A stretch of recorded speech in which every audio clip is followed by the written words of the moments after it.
Salatullah, salamullah. Alhamdulillah wassalatu wassalamu ala rasulillah wa ala alihi wa sahbihi wa mawalah wa la hawla wa la quwwata illa billahi wa ba'd. Alhamdulillah, segala puji dan puji hanya milik Allah subhanahu wa ta'ala. Salawat dan juga salam kita hadiahkan kepada Rasul kita Nabi besar Muhammad sallallahu alaihi wa ala alihi wasallam. Hadirin dan hadirat yang dimuliakan Allah subhanahu wa ta'ala, alhamdulillah di pagi ini kembali kita bisa duduk untuk bertalabul ilmi setelah melaksanakan kewajiban Allah, salat subuh berjamaah. Dan tema di pagi hari ini tema ringan saja, tentang amalun yasirun wa ajruhu kabir. Amal yang ringan tetapi memiliki pahala yang besar di sisi Allah subhanahu wa ta'ala. Ada beberapa hadis yang termuat dalam hadis-hadis tersebut amalan-amalan ringan. Tapi bukan berarti ringannya amal sedikit pula pahala yang didapat. Tapi justru pahala yang akan didapat itu sangat besar sekali. Karena terkadang ringan itu di mata manusia, tapi di mata Allah subhanahu wa ta'ala sekecil apapun di mata Allah itu besar. Tidak memperpanjang muqaddimah, kita akan membacakan beberapa riwayat. Riwayat yang pertama, Nabi sallallahu alaihi wasallam bersabda, "Man shallal baradaini dakhala al-jannah." Barang siapa yang menjaga dua salat al-baradain. Al-baradain ini artinya yang memiliki hawa dingin. Kata Nabi sallallahu alaihi wasallam, dakhala al-jannah, maka dipastikan dia akan dijamin masuk surga. Kalimat baradaini ulama mengatakan huma al-fajru wal 'asr. Yang dimaksud kalimat baradaini di sini adalah salat fajar dan salat asar. Kenapa Rasul sallallahu alaihi wasallam memilih di antara 5 waktu salat itu adalah salat fajar dan salat asar? Karena sebagian ulama mengatakan salat fajar dan asar itulah yang disebut dengan salat wusta. Yang Allah subhanahu wa ta'ala katakan, hafizu ala salawati was salatil wusta wa qumu lillahi qanitin. Jaga oleh kalian salat-salat 5 waktu kalian, terutama salat wusta. Ketika ahli tafsir mengatakan kalimat salat wusta, maka mereka mengatakan salat wusta itu bisa jadi salat fajar, bisa jadi salat asar. Kenapa? Pertama, salat fajar. Kenapa dia disebut salat pertengahan? Karena salat fajar ini memang tidak ada gandengannya dalam masalah jamak. Kalau zuhur ada gandengannya dengan asar, bisa dijamak, takhir dan takdim. Kemudian maghrib juga bisa dijamak dengan isya, takhir dan takdim. Tapi salat fajar itu tidak bisa ditarik kepada takhir atau takdim, baik ke isya ataupun ke zuhur. Dia tersendiri. Karena memang waktunya juga sudah beda. Kalau maghrib dengan isya itu waktu malam. Kalau zuhur dengan asar itu waktu siang. Lah fajar ini sudah menjelang pagi. maka disebut dia pertengahan antara sholat malam dan sholat siang, itu disebut wusta. Tetapi ada juga yang mengatakan sholat wusta itu sholat asar. Kenapa demikian? Karena berdasarkan nas. Ketika Nabi SAW menjaga parit dalam perang Ahzab, musuh-musuh sangat melelahkan Nabi SAW sehingga Rasul tidak sempat meninggalkan parit. Ketika itu kemudian asar lewat sampai maghrib, musuh terus mengintai dan mau masuk ke dalam parit ataupun meloncati parit. Lalu Rasul berjaga sampai dipastikan tidak ada musuh masuk. Setelah itu sampai kemudian keluar waktu asar dan masuk waktu maghrib. Rasul dan sebagian para sahabat tidak sempat melakukan asar kecuali di waktu maghrib. Maka Nabi SAW marah kepada orang-orang musyrik dan mengatakan, mala Allahu kuburahum wa buyutahumun nar. Semoga Allah memenuhi kuburan-kuburan dan rumah-rumah mereka dengan api neraka, karena mereka sudah mengakhirkan pada diriku salat wusta. Maksudnya di sini salat asar.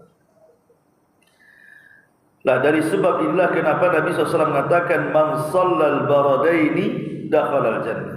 Barang siapa yang menjaga dua salat fajar dan juga asar, maka dijamin masuk surga. Tentu ini juga bagian dari amalan ringan tapi pahalanya besar. Karena apalah bandingan surga dengan kelelahan kita melaksanakan sholat zuhur dan asar? Tidak sebanding. Ini hadis yang pertama. Hadis yang kedua, Nabi SAW mengatakan, ma min abdin muslimin yusalli lillahi ta'ala kulla yawmin ithnatai asyrata rak'atan tatawu'an ghaira faridatin illa banallahu lahu baitan fil jannah.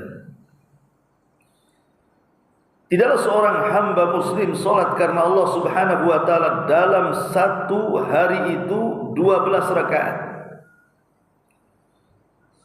12 rakaat ini bukan wajib tapi sunnah. Kecuali Allah Subhanahu wa taala bangunkan satu istana di surga. Maksud 12 rakaat di sini adalah salat rawatib, qabliyah dan ba'diyah.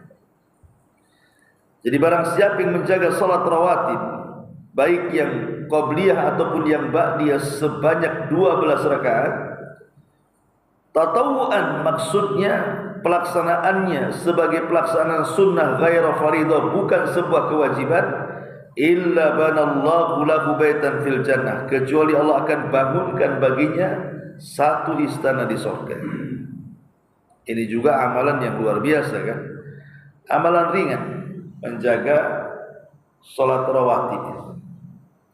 Dan salat rawatib itu hanya dilakukan ketika mukim. Adapun ketika safar, Rasul tidak pernah melakukan rawatib kecuali satu, qabliyah subuh. Karena besarnya pahala qabliyah subuh, maka Rasul melakukannya. Tapi yang lainnya Rasul tidak pernah melakukannya kecuali mukim. Jadi kalau antum safar ke Batam dari sini dan antum menganggap Batam itu tempat safar, maka tidak perlu antum melaksanakan rawatib qabliyah dan ba'diyah, kecuali rawatib qabliyah subuh saja. Itu Rasul tidak pernah meninggalkan. Kemudian juga yang ketiga, hadis Nabi SAW, hadis yang masyhur dari Abu Hurairah radhiyallahu anhu. Hadis ini dikeluarkan Imam Muslim, cukup panjang. Tapi dalam hadis ini memuat 5 poin tentang amalan-amalan ringan tapi pahalanya besar. Nabi SAW bersabda, man farraja am mu'minin kurbatan fid dunya farrajallahu anhu kurbatan min kurabi yaumil qiyamah. Wa man yassara am mu'sirin yassarallahu fid dunya wal akhirah. Wa man satara musliman satarahu Allah fid dunya wal akhirah. Fallahu fi aunil abdi ma kana Allah fi auni akhi. Faman salaka tariqan yaltamisu fihi ilma sahala Allah bihi tariqan ilal jannah. Wa majtama'a qaumun fi baiti min buyutillah yatluna kitaballah wa yatadarasunahu bainahum illa nazalat alaihimus sakinah wa ghasyiyatuhumur rahmah wa hafathumul malaikah wa dzakarallahu fi man indah faman batta'a bihi amaluhu lam yusri bihi nasabuhu. Kata Nabi sallallahu alaihi wasallam, man farraja am mu'minin kurbatan, siapapun yang mengeluarkan dari seorang mukmin ini satu kesulitan dunia, farrajallahu anhu kurbatan min kurabi yaumil qiyamah, maka Allah akan mudahkan banyak kesulitan dari kesulitan-kesulitan hari kiamat. Ini juga bagian daripada amal yang ringan tapi pahalanya besar. Menghilangkan kesulitan dari seorang mukmin satu saja, tidak usah banyak. Dan menghilangkan kesulitan seorang mukmin itu memiliki dua makna, bisa makna hissi ataupun bisa maknanya secara maknawi. Ya, hissi itu seperti materi, itu hissi nampak ya. Ada saudara kita sedang kesulitan ekonomi, kita bantu modal, kita bantu hutang, maka itu namanya hissi, jelas gitu ya. Atau umpamanya ada saudara kita yang kesulitan tidak punya kendaraan, mau ke rumah sakit, kita antar, itu hissi artinya membantu saudara kita. Atau sifatnya maknawi, mungkin kita tidak punya materi, tapi kita punya kata-kata yang baik, kata-kata yang santun yang bisa menghibur dia. Karena kan kesulitan-kesulitan yang dihadapi manusia itu kan macam-macam. Ada kesulitan kesehatan, terganggu kesehatan. Ada yang kesulitan secara ekonomi, terganggu secara ekonomi. Ada kesulitan itu karena ditinggal wanita, orang-orang yang dicintainya, sehingga sedih dia, perlu dihibur. Jadi menghilangkan kesulitan orang lain itu tidak mesti harus pakai materi, bisa juga dengan kalimat-kalimat yang baik. Atau datang kepada orang sakit, antum nasihati orang sakit itu, dulu ada orang sakit sama ini obatnya kayak begini-begini. Ya, maka disunahkan antum kalau datang ke orang sakit itu bawa herbal, minimalnya madu, habatus sauda, minyak zaitun, atau kalau pakar bekam ya bawa alat bekam sekali gitu ya. Kalau pakai bekam ya. Yang jelas obat-obatan yang secara syar'i itu dia obat. Karena kita kan bukan medis, bukan dokter. Kalau dokter ialah audit medical check up dulu kan. Ini penyakitnya apa baru kasih resep kan. Kalau kita ini yang bukan dokter, ya bawa obat-obatan yang secara umum itu obat saja. Madu kan secara umum itu obat. Bawa madu. Kalau madu asli katanya kalau di rumah itu bahaya. Kemudian yang kedua, habatus sauda kan jelas ya kan. Habatus sauda itu obat bagi semua penyakit. Air zam-zam jelas air mubarak kan gitu. Minyak zaitun juga sama. Atau berbekam itu kan bagian daripada pengobatan syar'i. Itu disunahkan. Tapi kebanyakan orang yang jenguk orang sakit bawa pisang. Itu yang makan bukan yang sakit, yang jaga kan gitu. Salad kan gitu ya. Jadi bawalah yang bermanfaat untuk orang sakit. Ya minyak air habatus sauda kan tidak harus ini, atau minyak zam-zam tidak harus satu drum, ya kan ada kemasan kecil gitu ya. Karena itu bagian, ataupun mungkin tidak punya obat-obatan, tapi antum pandai meruqyah, pandai membaca-baca. Atau kalaupun antum tidak bisa meruqyah, doakan, yang penting berdoa kan, karena kedatangan kita sebenarnya sudah obat bagi dia. Karena banyak orang sakit itu bertambah-tambah sakitnya karena antum tak mengunjungi.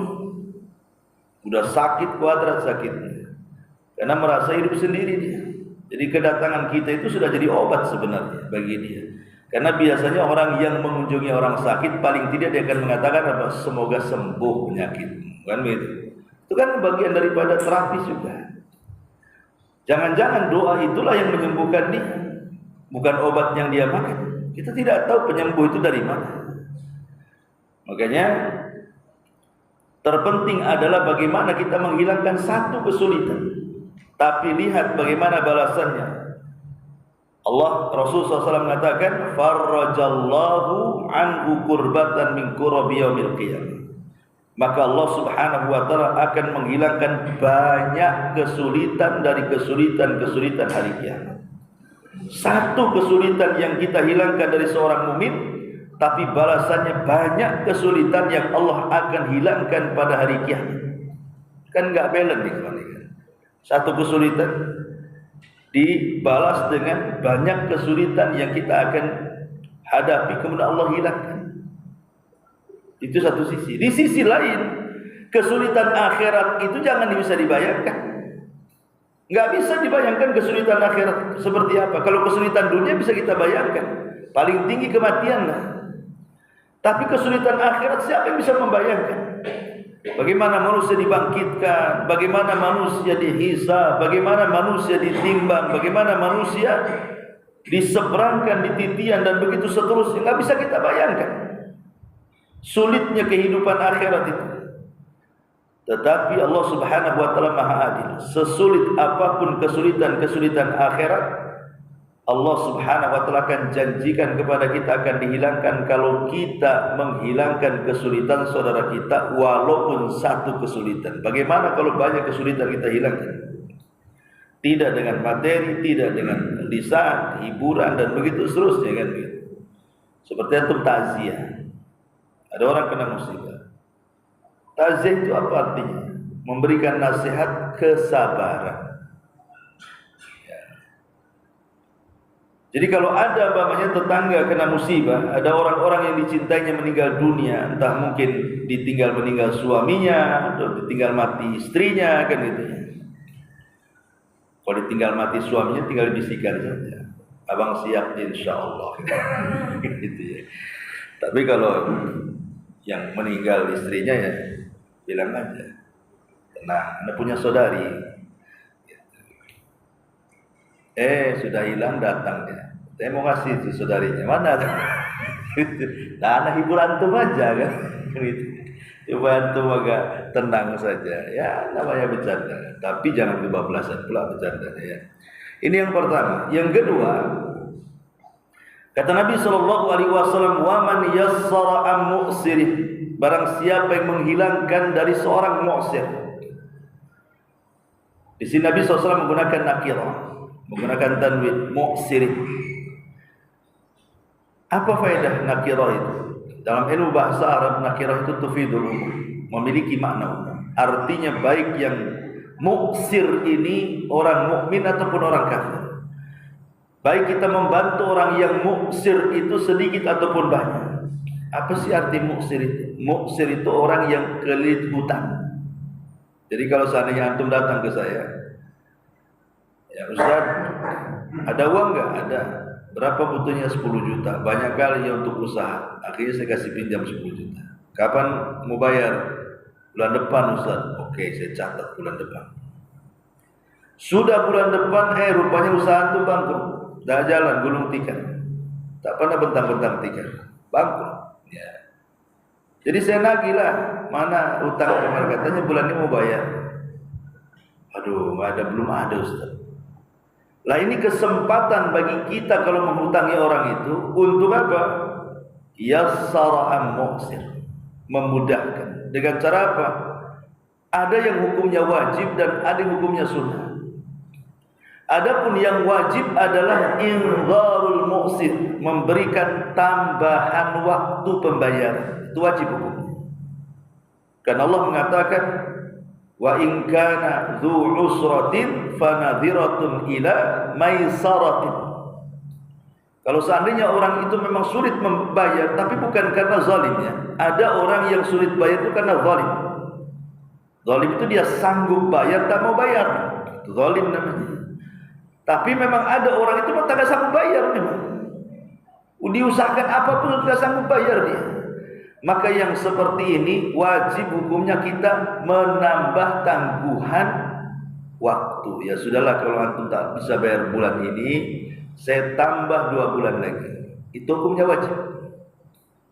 Karena kita melihat orang ini tak bisa bayar.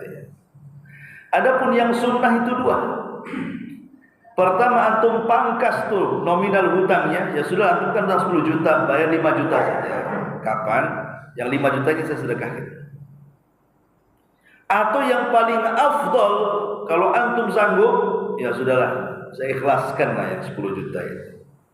Anak cari yang kayak gini agak sulit. Gitu. Yang ngomong ikhlaskan gitu ya, hutang-hutangnya sebagai sedekah. Kalau ada yang ke sini ya diserbu semua orang itu. Enak hutang sama si anu. Katanya hutang waktu tetap dibebasin gitu. Lah ini kalau bisa kita melakukan yang ketiga ini, membebaskan semua hutang, ini paling afdol amalan seperti ini.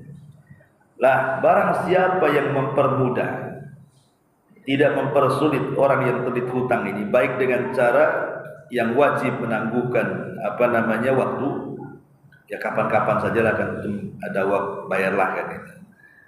Kalau kan ada orang yang menentukan waktu, penambahan waktu itu dengan ditentukan waktunya. Tapi ada juga yang bagus, kapan-kapan.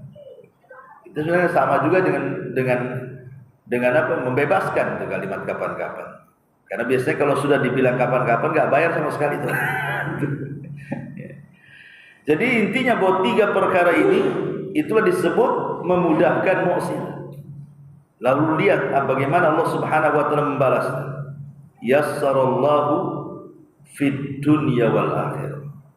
Allah mudahkan kehidupan dia di dunia dan di akhirat. Kalau tadi kan di akhirat saja. Tapi poin yang kedua ini, di dunia Allah mudahkan, di akhirat Allah mudahkan. Kemudian Nabi SAW yang ketiga, amalan yang ketiga yang ini masih satu redaksi hadisnya. Kata Nabi SAW, man satara musliman satarahullahu fid dunya wal akhirah. Man satara musliman satarahullahu fid dunya wal akhirah. Siapa yang menutup aib seorang muslim, maka Allah akan tutup aibnya di dunia dan juga di akhirat. Nabi SAW bersabda dalam khutbahnya, Rasul mengatakan, ya ma'syara man amana bilisani wa lam yadkhulil imanu qalbah, la tabtabul muslimin wa la tattabi'u awratihim wa man fa innahu man ittaba awratahum yattabi'u Allahu awratahu wa man yattabi'illahu awratahu yafdahuhu Allah walau kana fi baitihi. Kata Nabi SAW, wahai orang-orang yang imannya baru di lisan dan belum masuk ke dalam hati, janganlah kalian menggibah kaum muslimin, dan jangan pula mencari-cari aib kaum muslimin. Karena barang siapa yang mencari-cari aib kaum muslimin, Allah akan cari-cari aibnya juga. Dan kalau Allah sudah cari aibnya, maka Allah bisa membongkar aibnya walaupun dalam rumahnya. Dari sini amalan yang ketiga dalam satu redaksi hadis ini adalah dengan cara menutup aib saudara kita. Ikhwan, tidak ada manusia yang baik 100% atau yang jahat 100%. Tidak ada. Sejahat-jahatnya iblis itu, dia masih ada manfaatnya untuk kita. Karena Allah ketika menciptakan makhluk itu tidak ada yang keburukannya 100%. Sebagaimana tidak ada juga makhluk yang Allah ciptakan kebaikannya 100%. Pasti di balik kebaikan itu ada keburukan, di balik keburukan itu ada kebaikan. Maknanya kita ini pasti memiliki banyak kesalahan. Begitu juga saudara kita pasti banyak memiliki kesalahan, sebaik apapun dia. Lah karena masing-masing manusia itu punya aib masing-masing, maka jangan mencoba membongkar aib orang, karena kita juga punya aib. Makanya ada istilah para ulama, kama tadinu tudan. Sebagaimana kita ini memperlakukan manusia seperti itu, maka Allah akan perlakukan hal yang sama bahkan lebih. Jadi kalau kita menzalimi orang, Allah akan datangkan orang menzalimi kita. Kalau kita menggibah orang, Allah akan datangkan orang yang menggibah kita. Kalau kita menyakiti dan membongkar aib orang, maka Allah akan datangkan orang-orang yang akan membongkar aib kita setara atau mungkin lebih. Di luar atau dalam rumah, semua akan dibongkar oleh Allah Subhanahu wa taala, karena Allah sebenarnya Allah itu sitir, kan? Sitir itu artinya nama dari nama-nama Allah. Itu adalah sitir. Tidak ada dalam Quran tapi ada dalam hadis. Innallaha hayyun sitir. Allah itu zat yang maha malu lagi maha sitir, maha penghalang aib-aib manusia. Kalau bukan karena Allah menghalangi aib kita di mata-mata manusia, tentu kita ini akan malu. Dan betapa banyak dosa yang kita lakukan yang manusia tidak tahu. Kalau Allah tampakkan, bisa saja Allah tampakkan. Dan tidak ada yang mustahil bagi Allah untuk menampakkan. Tapi Allah itu sitir, maha menutup. Tapi walaupun Allah maha menutup, Allah akan membongkar siapapun, aib siapapun, kalau dia mencoba membongkar aib saudaranya, baik di dunia ataupun di akhirat. Oleh karena itulah amalan yang ketiga, jangan membongkar-bongkar aib saudaranya. Bahkan Umar bin Khattab pernah malam-malam itu belusuan, beberapa wartawan ya, dia belusuan malam-malam. Tiba-tiba melihat ada anak muda berzina. Padahal dia Amirul Mukminin, bisa saja kan dia tangkap orang itu, karena dia pemimpin kaum muslimin. Tapi karena dia tidak ada saksi, sendirian, akhirnya dia mengumpulkan pakar-pakar, termasuk ada Ali radhiyallahu anhu, tim fatwanya Utsman bin Affan, banyak para sahabat. Kemudian kata Umar, dia bertanya kepada pakar-pakar itu dengan bahasa yang seolah-olah bukan dirinya. Dia mengatakan, bagaimana pendapat kalian kalau ada seorang pemimpin, ketika keluar, tiba-tiba dengan kedua matanya dia melihat ada orang yang berzina. Apakah pemimpin tadi boleh menangkap orang itu dan menghukumnya? Maka terjadi perselisihan para sahabat. Tapi Ali radhiyallahu anhu ketika kita menanyakan kepada Amirul Mukminin, apakah ada saksi waktu kau melihat? Ya, Amirul Mukminin dia mengatakan tidak ada. Maka sebaiknya pemimpin itu harus mendatangkan saksi. Ya, jangan langsung ditangkap.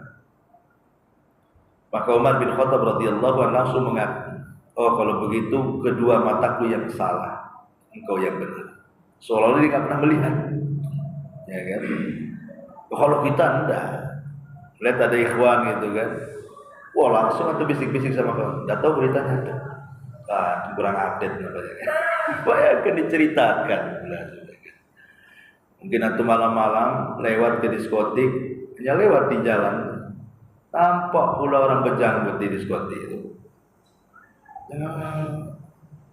Waduh siapa nih, bahaya nih kan. Langsung disebar kan. Kita ini tak pandai untuk menyembunyikan aib itu. Padahal kita wajib menyembunyikan aib. Kalau bisa kita katakan kadzaba aini.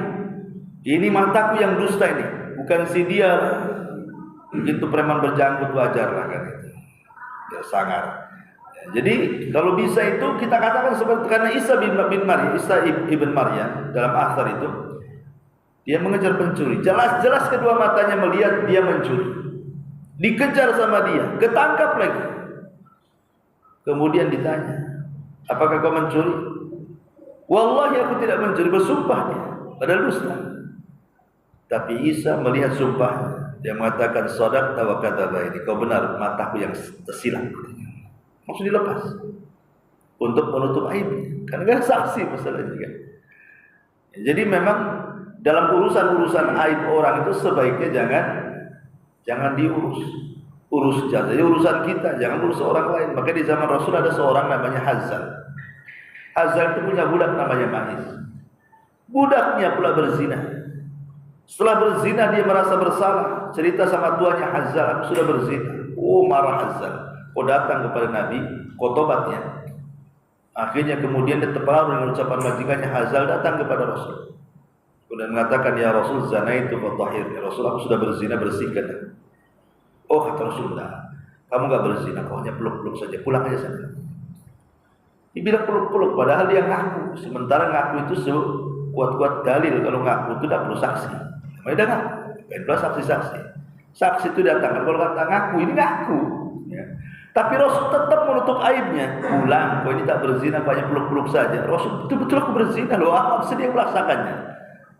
Ya. Sana itu fatohir, aku sudah berzina, bersihkan. Tidaklah, kamu ini tidak berzina, pulang. Tapi karena didesak-desak Rasul mengatakan ke sahabatnya, aduh orang ini ngeyel, Rasulullah tak mau katanya. Periksa kejiwaannya. Apakah dia mabok, dia ngomong gitu? Ataukah dia ada penyakit gila, stres? Kalau gila ya bawa ya ke rumah sakit jiwa. Cek, ada sehat, tak mabok. Terus dia kalau gitu sudah tegakkan rajam. Pas dirajam, kesakitan dia. Akhirnya dia tidak tahan kesakitan, kabur. Dikejar oleh para sahabat, tapi gak ketemu. Maizik cari sana gak ketemu, cari sini gak ketemu. Sudah pusing sahabat, ini kemana? Mau dirajam gak bisa lari gitu. Qadar Allah, ada Abdurrahman ibn Auf sedang lewat. Lihat si Maiz ini sedang lari kencang. Ketika nampak dikejar sama Abdurrahman, ketangkep, diikat di pohon. Habis itu saat dipanggil semua sahabat yang merajam, datang semua ke situ, dirajam di pohon itu. Karena diikat itu bisa lari dah. Akhirnya dirajam sampai mati. Kabar ini sampai kepada Rasul, marah Nabi. Kata Nabi, kenapa kalau kalian kejar? Kalau dia lari, biarkan dia lari gitu. Biar dia bertobat. Ngapain kalian kejar katanya? Kemudian Rasul, mana Hazal majikannya? Akhirnya Hazal datang mengatakan, ya Hazal, tidakkah kau tutupi dengan bajumu aib si Maiz itu? Kenapa kau suruh dia datang kepada? Kalau engkau tutup aibnya itu lebih baik. Biarkan dia bertobat kepada Allah. Lihat bagaimana Nabi SAW berusaha menutup aib kan? Kalau bisa jangan dikasih tahu gitu. Kalaupun memang kita tahu, nasihati saja supaya dia bertobat. Sebab kalau hukuman itu sudah sampai di hakim, maka tidak bisa dibatalkan. Dalam Islam itu kalau sebuah kriminal sudah di tangan hakim, maka tidak bisa dibatalkan atau dimintai supaya diringankan hukumannya. Tidak boleh dalam Islam. Seperti ada kasus anak seorang pejabat perempuan mencuri yang sampai kepada had al-qata, diputus tangannya. Akhirnya kemudian karena ini anak pejabat, kasihan, masa dipotong tangannya gitu. Bagaimana kalau kita minta bantuan kepada Usama? Usama itu orang yang paling cintai Nabi, anak angkat, anak daripada anak angkat Usama. Datang mereka kepada Usama, bisa nggak ngomong sama Nabi? Jangan dipotong tangannya. Kasihlah hukuman yang lain, tapi jangan dipotong tangannya, kasihan. Maka Usama mencoba untuk meringankan hukuman, tapi Rasul marah dan mengatakan, ya Usama, hancurnya umat sebelum kalian itu. Karena kalau yang mencuri orang kaya, hukum pula tumpul ke atas. Tapi kalau yang mencuri orang miskin, tajam pula ke bawah.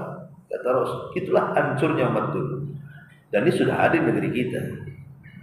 Ya, kalau sudah, kita lihatlah orang mencuri kayu aja, sudah tua hukumannya puluhan tahun kan. Koruptor ya senang-senang aja diponis kadang-kadang 5 tahun penjara, nanti kena remisi ujungnya setahun. Jadi ya memang begitulah dari penyakit umat dulu. Kemudian kata Nabi SAW yang keempat, masih dalam satu redaksi hadis ini.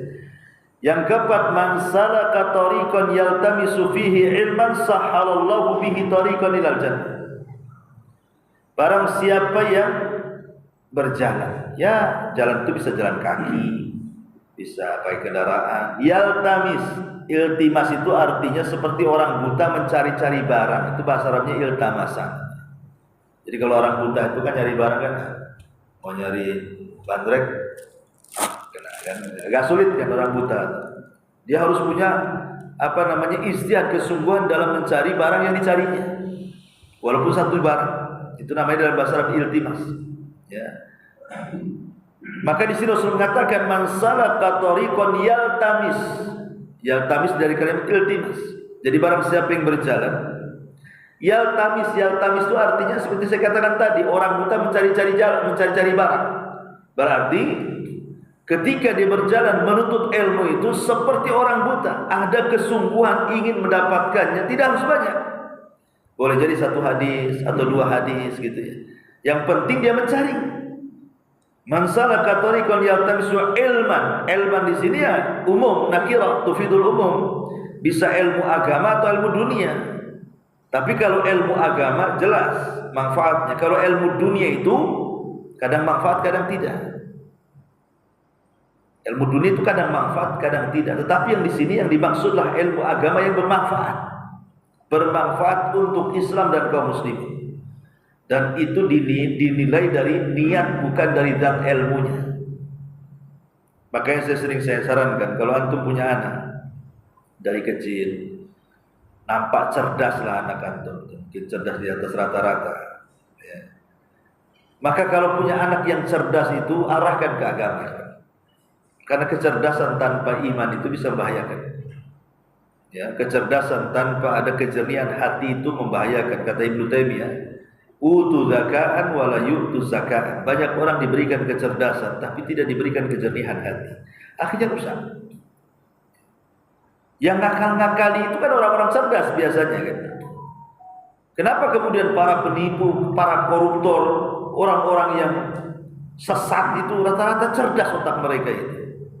Ya memang kecerdasan itu kalau tidak ada iman dan tidak ada kebersihan jiwa itu bisa menyesatkan orang. Dia sesat, orang juga sesat gara-gara dia kan. Makanya kenapa kemudian kalau bisa kita punya kecerdasan atau anak kita punya kecerdasan, arahkan ke agama supaya bermanfaat kecerdasan. Nah di sini Nabi mengatakan, walaupun kita mencari ilmu mungkin dapat 1 hadis atau 2 hadis, tapi kita berusaha untuk mengamalkannya, sahhalallahu bihi tariqan ilal jannah. Allah mudahkan jalannya menuju surga. Apa arti dimudahkan? Kata Syekh Saleh As-Suhaimi rahimahullah hafizahullah tadi mengatakan, artinya dimudahkan itu artinya karena dia diberikan hidayah di dunia, mudah dengan ilmunya untuk mengamalkannya, dan di akhirat mudah dengan hidayah untuk memasukkan ia ke dalam surga. Contoh 1 kisah. Abi Daud As-Sijistani. Satu hari dia sedang thalabul ilmi naik perahu. Kemudian sudah sampai di tengah sungai, terdengar suara bersin dari ujung sungai. Kemudian dia mengatakan kepada supirnya, bisa nggak kau antarkan aku ke orang bersin itu? Oh tidak bisa lah, ongkosmu kan 1 dinar. Ya sudah saya tambah 2 dinar. Tapi kau hantarkan aku ke orang bersin itu. Karena ada tambahan 1 dinar, besar 1 dinar. 4 gram emas lebih kalau dimaskan. Akhirnya didekatilah orang bersin itu. Setelah ketemu, dia tanya, apakah engkau waktu bersin mengucap Alhamdulillah? Iya. Maka dia mengatakan, yarhamukallah. Kemudian ngomong sama tukang perahu, ayo kita berangkat. Sudah selesai tugasku katanya. Jadi dia bayar 1 dinar untuk menjawab orang bersin. Akhirnya kemudian dimimpikan Nabi Daud itu dia telah membeli surga dengan 1 dinar. Coba bayangkan, terkadang 1 ilmu yang diamalkan itu pula yang memudahkan dia masuk surga. Dimimpikan Abi Daud telah membeli surga dengan 1 dinar, hanya menjawab orang bersin. Cobalah antum buat ini. Apa ada kejar orang bersin? Haji, terdekati. Bapak bersin tadi, baca bismillah. Enggak, udahlah kalau enggak pergi. Karena yang dijawab itu harus yang membaca alhamdulillah. Kalau tidak membaca alhamdulillah itu tidak usah jawab, karena hadisnya seperti itu kan. Hadisnya man atisha ahadukum, kemudian fahamidallah fashamithu kan itu ya. Siapa yang bersin kemudian membaca alhamdulillah, baru kita jawab. Karena dia sudah mendoakan kita dengan kebaikan, maka kita doa balik. Ya, doa balik kepada orang tersebut. Intinya bahwa bagaimana Abi Daud berusaha mengamalkan 1 hadis, tapi dimimpikan baginya dengan 1 dirham dia telah beri surga. Atau contoh umpamanya kisah Imam Sibawai. Imam Sibawai kan ulama pakar bahasa. Ya. Kalau bahasa-bahasa terkenal Imam Sibawai. Ketika dia bermimpi, dia dipanggil oleh Allah Subhanahu wa taala. Kemudian setelah dipanggil, dia pun senyum. Kemudian dikatakan kepada Sibawai, "Ma fa'alallahu bik?" Apa yang telah Allah lakukan kepada? Kata Imam Sibawai, "Ghafara li Rabbi." Allah telah mengampuni dosa-dosa. Kemudian dikatakan, dengan apa Allah mengampuni dosa-dosa? Dia mengatakan, bi ma'rifati al-ma'rifah. Bi ma'rifatil ma'rifah. Dengan mengenal ma'rifah. Dalam ilmu bahasa maksudnya. Kan ada nakirah, ada ma'rifat. Dengan mengenal ma'rifat kalimat alif lam dalam lafaz Allah. Allah itu kan asal katanya ilahun, kemudian dikasih alif lam jadi Allahu. Gara-gara aku mendalami kalimat alif lam dalam Allah ini, dengan itulah Allah ampuni dosa-dosa. Karena tidak ada isim yang paling ma'rifat dalam bahasa Arab kecuali Ismullah Al-Jalalah, nama Allah yang agung, Allahu. Kata Imam Sibawai, gara-gara aku menelaah lafaz alif lam dalam kalimat Allah ini. Subhanallah, hanya itu. Tapi Allah ampuni dosa-dosa Sibawai. Itu contoh satu ilmu yang kita amalkan. Kan kita tidak tahu ilmu mana yang sebenarnya memudahkan kita ke surga, kita tidak tahu kan. Makanya ketika Abdullah ibn Mubarak, maklumlah Abdullah ibn Mubarak itu kan seorang ulama tabi'in kaya raya, ya. Kemudian dikatakan, Ibnu Mubarak, sampai kapan engkau ini mencari hadis Nabi? Sampai kapan? Kata Abdullah ibn Mubarak, jangan bicara seperti itu. Boleh jadi satu hadis yang belum kucatat, itu pula yang mengantarkan aku ke surga. Boleh jadi hadis yang belum aku catat, itu pula yang menjadikan aku masuk surga. Jadi kita tidak tahu di majelis mana yang menjadikan kita ini mudah masuk surga kan. Kita tidak tahu di pengajian, apakah di pengajian sekarang atau mungkin pengajian bulan depan yang belum terjadi. Kita tidak tahu kan itu. Itulah perkataan Ibnu Mubarak, yang penting hadir. Yang penting hadir saja. Hadir itu kan tidak mesti harus punya pengetahuan, dapat ilmu, tidak. Kadang-kadang ulama itu hadir di majelis taklim karena mencari berkahnya di situ. Seperti kalau antum pernah umroh gitu kan, di Masjid Nabawi itu banyak halakoh-halakoh itu. Terkadang yang duduk itu, yang duduk lebih cerdas dibandingkan yang menyampaikan ceramah. Kadang yang duduk itu sudah profesor-profesor tuh, yang ini belum apa-apa yang mengisi ceramah itu. Tapi kenapa mereka duduk pada pengetahuan mereka lebih lincah, lebih luar biasa? Ya kalau kita ini kadang-kadang ini yang pilih-pilih ustaz kan, ini yang ngisi nggak beres. Alas lah kita. Kadang-kadang pilih ustaz kan. Padahal sebenarnya ustaz siapapun selama dia ahli sunnah wal jamaah, apa salahnya duduk di situ mencari berkahnya kan? Bukan mencari ilmunya, mencari berkahnya di situ. Nah ini juga kalau seperti itu Allah akan mudahkan jalannya menuju surga. Dan yang terakhir dalam hadis adalah keutamaan orang duduk di masjid dan membaca Quran kemudian merenungkannya, maka datang malaikat kepada kita, pertama membawa ketenangan, yang kedua membawa rahmat Allah, yang ketiga mendoakan ampunan akan dosa-dosa kita, dan yang keempat nama-nama kita akan disebut sebut Allah di hadapan makhluk yang ada di langit sana. Hanya datang ke masjid, ambil Quran, baca, apalagi sampai mempelajari tafsirnya, maka akan diliputi banyak ketenangan, rahmat dan berkah. Bahkan nama kita pula disebut-sebut di langit. Ini kan namanya apa? Amalan-amalan ringan tapi memiliki pahala besar. Dan banyak lagi ya. 3 hadis saja masih 20 hadis saya catat. Tapi jam berapa nih kalau 20 hadis kita terangkat? Kayaknya nggak sarapan kita ya. Mungkin ini saja. Subhanallah bihamdika, asyhadu an la ilaha illa anta, astaghfiruka wa atubu ilaik. Allahu ta'ala alam. Assalamualaikum warahmatullahi wabarakatuh.